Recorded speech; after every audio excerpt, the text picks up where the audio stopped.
kembali di saya Deka Pratama Julianto 789, dan di dalam video ini saya akan bahas tentang sejarah peradaban India kuno. Bagaimana jika kamu mau tahu sejarah peradaban India kuno itu sendiri? Oke, saya akan segera jelaskan di video ini. Oke, saya akan segera menjelaskannya.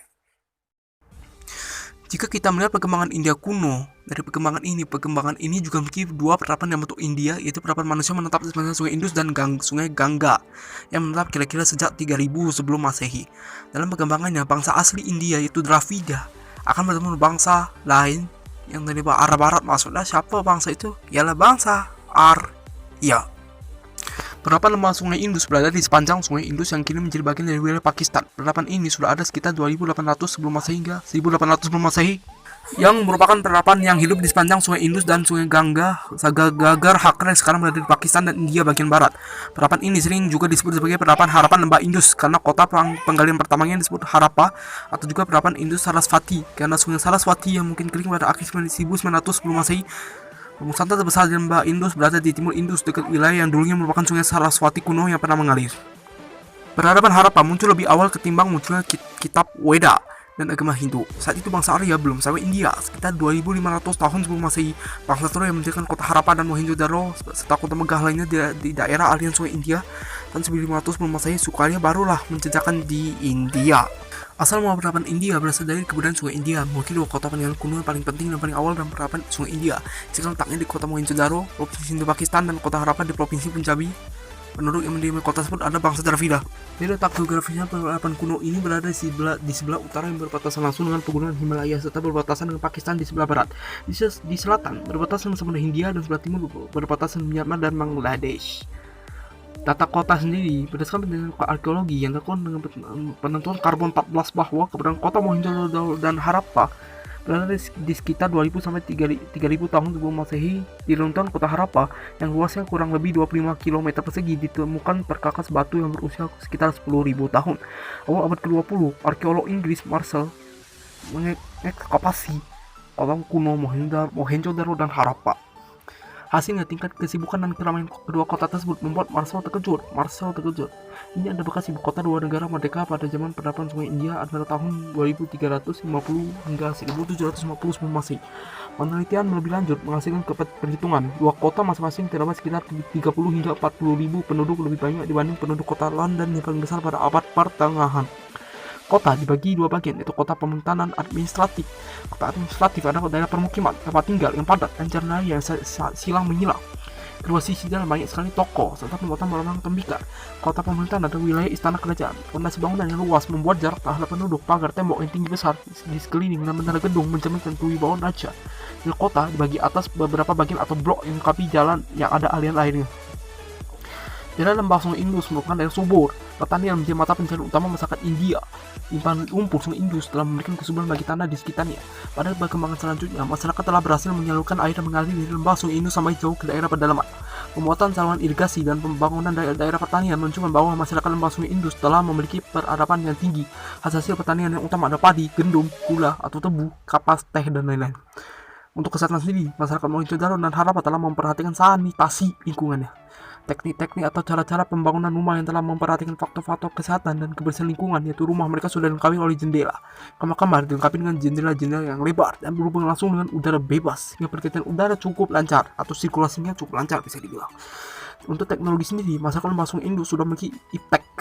Kemampuan mereka dapat diketahui melalui peninggalan budaya yang terkemuka seperti bangunan kota Mohenjo-daro dan Harappa. Dari bangunannya, berbagai patung, perhiasan emas, perak, dan berbagai macam materai dengan lukisan yang bermutu tinggi dan alat perang, tombak, pedang, dan anak panah, alat-alat rumah tangga, alat-alat pertanian, kain dari kapas, serta bangunan-bangunan. Demikian juga dengan barang-barang yang terbuat dari tanah liat yang dibakar atau yang disebut terakota, terutama barang-barang peralatan rumah tangga. Untuk perekonomian sendiri, masyarakat lembah sungai Indus sangat bergantung pada penggunaan pertanian di sekitar sungai. Di kawasan ini, petani menanam padi, gandum, sayuran, buah-buahan, dan kapas. Selain itu, mereka juga berternak sapi, kerbau, domba, dan babi. Selain pertanian dan peternakan, perdagangan juga merupakan aspek perekonomian penting bagi masyarakat lembah sungai Indus. Kelebihan hasil pertanian membuat mereka dapat melakukan perdagangan dengan bangsa lain, terutama dengan Mesopotamia. Barang dagangan yang diperjualbelikan masyarakat lembah sungai Indus adalah barang-barang dari perunggu dan tembaga, berjenre dari perak dan emas, serta perhiasan dari kulit dan gading. Untuk bahasa, pada Peradaban India kuno merupakan bagi jenis bahasa, di antaranya bahasa Munda atau Kolari yang terdapat di Kashmir. Bahasa Dravida 14 macam bahasa Dravida seperti Tamil, Rugu, Kinale, Malayam, Kondi, dan Brahui dan lain sebagainya. Bahasa Indo-Jerman mempunyai bahasa daerah 19 macam. Salah satunya ialah bahasa Sanskerta dan Prakerta, itu kelompok Indo-Jerman. Bahasa Hindustani muncul di daerah Delhi dan merupakan percampuran antara bahasa Arab, Parsi, dan Sanskerta. Bahasa ini disebut bahasa Urdu. Untuk sistem pemerintahan, raja yang pernah memerintah kerajaan Maurya, dia 1. Chandragupta Maurya, 2. Asoka. Untuk kepercayaan, sistem kepercayaan masyarakat lembah sungai Indus bersifat politeisme. Dewa disebut misalnya dewa tanduk besar, kesuburan, ibu dan lain sebagainya. Masyarakat lembah sungai Indus juga menyembelih binatang-binatang seperti buaya dan gajah serta menyembah pohon seperti pohon pipal. Pemujaan tersebut dimasukkan sebagai tanda terima kasih terhadap kehidupan yang dimatinya berupa kesejahteraan dan perdamaian. Nah, bagaimana hilangnya peradaban India kuno? Peradaban Indus hilang, runtuh akibat serbuan bangsa Arya. Pada tahun 1000 sebelum Masehi muncullah Khyber Pass. Sejarah bangsa Arya diperoleh dari kitab Rig Veda. Saya berhasil mengalahkan bangsa Dravida di lembah sungai Indus dan menguasai daerah subur. Akhirnya mereka hidup menetap.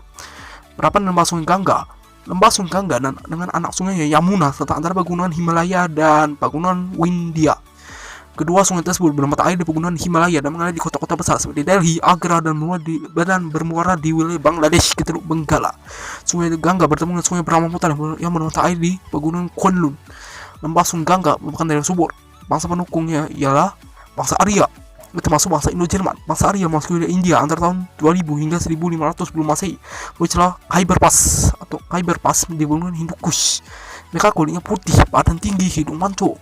Pencariannya semula berternak dan kehidupannya terus mengembara. Tetapi setelah berhasil mengalahkan bangsa Dravida di lembah sungai Indus dan menguasai daerah subur, mereka akhirnya bercocok tanam dan hidup menetap. Selanjutnya mereka menduduki lembah sungai Gangga dan terus mengembangkan kebudayaannya. Kebudayaan campuran antara kebudayaan bangsa Arya dan bangsa Dravida disebut dengan kebudayaan Hindu.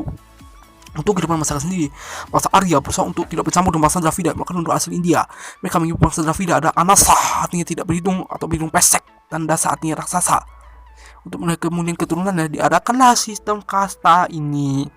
Bangsa Arya berhasil mengambil alih kekuasaan politik, sosial, dan ekonomi. Tetapi dalam kebudayaan terjadi pencampuran antara Arya dan Dravida, yaitu asimilasi. Pencampuran budaya itulah melahirkan kebudayaan Weda. Kebudayaan inilah melahirkan agama dan kebudayaan Hindu atau Hinduisme.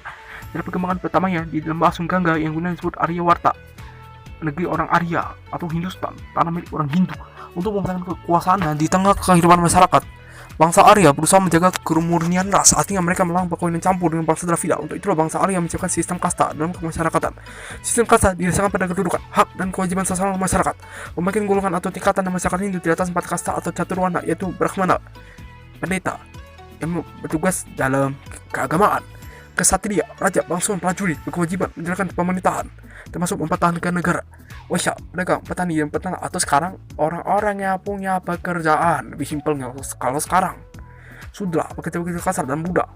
Paria siapa yang melanggar aturan? Si pelanggar peraturan dari kasta ini, itulah golongan paria itu. Kasta Brahmana, kasta Satria, dan Waisya di atas orang-orang Arya. Kasta Sudra di atas orang Dravida. Selain kasta di atas ada kasta yang non kasta ini sebenarnya paria atau pencamah, kaum terbuang. Siapa mereka? Itu orang pelanggar aturan tadi. Kasta ini dipandang hina karena melakukan pekerjaan kotor, orang jahat, dan tidak boleh disentuh. Lebih-lebih lagi kaum Brahmana, pemerintahannya sendiri. Perkembangan sistem pemerintahan di lembah sungai Gangga merupakan kelanjutan sistem pemerintahan masyarakat di lembah sungai Indus. Untuk kerajaan Maurya menjadikan keadaan kerajaan menjadi kacau dikarenakan peperangan antara kerajaan-kerajaan kecil yang ingin berkuasa. Keadaan yang kacau mulai aman kembali setelah muncul kerajaan-kerajaan baru. Kerajaan-kerajaan tersebut diantara kerajaan Gupta dan Harsa. Kerajaan Gupta, pendiri kerajaan Gupta adalah Raja Chandragupta I yang pusat lembah sungai Gangga. Pada masa pemerintahan Raja Chandragupta I, agama Hindu dijadikan agama negara, namun agama Buddha masih dapat berkembang. Masa kerajaan Gupta terjadi pada masa pemerintahan Samudra-Gupta, cucu Chandragupta I. Pada masa pemerintahan lembah sungai Gangga dan lembah sungai Indus berhasil dikuasai dan kota Ayodhya ditetapkan sebagai ibu kota kerajaan. Pengganti Raja Samudra-Gupta ialah Chandragupta II yang dikenal sebagai Vikramaditya. Ia juga beragama Hindu, namun tidak menentang agama Buddha dan tidak mempersulit perkembangan agama Buddha. Bahkan pada masa pemerintahannya berdiri perguruan tinggi agama Buddha di daerah Nalanda. Di bawah pemerintahan Chandragupta II, kehidupan rakyat semakin makmur dan sejahtera. Kesusastraan mengalami masa gemilang. Pujangga yang terkenal pada masa ini adalah Pujangga Kalidasa dengan karangan berjuluk Syakuntala.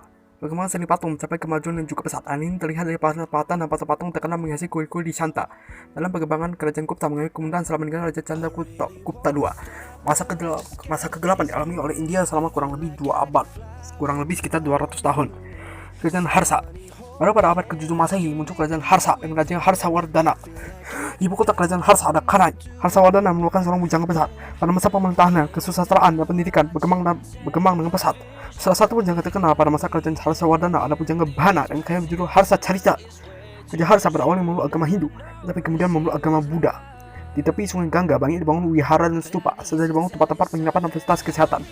Candi-candi yang rusak diperbaiki dan bangun candi-candi baru. Setelah masa pemerintahan Raja Harsawardhana hingga abad ke-11 Masehi, hingga abad ke-1 Masehi, tidak pernah diketahui adanya raja-raja penemu kuasa di Harsa. Adapun peninggalan kebudayaannya ialah sebagai berikut. Dalam masa Sunggaga, ini kemudian Hindu berkembang, baik di luar India maupun di luar India. Masakan Hindu bagi mencari dewa, ada yang dewa Bayu, Varuna, Agni, Rudra, dan lain sebagainya. Dalam agama Hindu dikenal sistem kasta, pembagian sosial, kelas sosial berdasarkan warna kewajiban sosial. Dalam sistem agama kasta inilah menyebabkan muncul agama Buddha. Hal ini dipelopori oleh Siddhartha Gautama. Agama Buddha mulai menyebar ke masyarakat India setelah Siddhartha Gautama mencapai tahap menjadi sang Buddha. Agama Buddha terbagi menjadi dua aliran, yaitu agama Buddha, Hinayana dan Mahayana. Penerapan Sungai Gangga meninggalkan beberapa bentuk kebudayaan yang tinggi serta kesusastraan seni pahat dan seni patung. Penerapan dari lembaga sungai ini kemudian menyebar ke daerah lain di Asia termasuk di Indonesia. Kebudayaan Hindu lahir pertama kali di India sekitar tahun 1500 sebelum Masehi. Agama Hindu ini mengalami pertumbuhan pada zaman Weda. Kebudayaan Hindu merupakan perpaduan antara kebudayaan bangsa Arya dan dari Asia Tengah yang termasuk India dengan kebudayaan Dravida. Hasil percobaan itulah disebut agama Hindu. Daerah perkembangan pertama yang dimasuk Gangga disebut Aryawarta dan Hindusta. Sejak perkembangan kebudayaan Hindu di India, maka lahirlah agama Hindu. Dari India, agama Hindu menyebar ke seluruh dunia dan banyak memengaruhi kebudayaan di dunia, termasuk di Indonesia. Menurut para ahli sejarah, berdasarkan temuan bagi pendengar sejarah, diyakini bahwa bekas kota Mohenjo-daro dan Harappa di dalam Sungai Indus merupakan tempat timbul dan berkembangnya agama Hindu. Agama Hindu tumbuh bersamaan dengan kedatangan bangsa Arya ke India kira-kira tahun 1500 sebelum Masehi. Mereka datang melewati Celah Khyber atau Khyber Pass. Celah tersebut terletak di pegunungan Hindu Kush, berhubungan laut India. Itu sebabnya Celah Khyber terkenal dengan sebutan pintu gerbang India. Kemudian bangsa Arya mendesak bangsa Dravida dan bangsa Munda yang telah mendiami daerah tersebut. Pada pengembangan selanjutnya, bangsa Arya berhasil menempati daerah Celah Khyber yang sangat subur. Bangsa Dravida mendiami dataran tinggi Deccan. Bangsa Munda mendiami daerah pegunungan. Namun agama Hindu mengenal 3 dewa tertinggi yang disebut Trimurti, yaitu Brahmana, Wisnu, dan Shiva. Dua-duanya dari Agni, Bayu, Surya, dan lain sebagainya. Sumber ajaran agama Hindu ya, kitab Weda.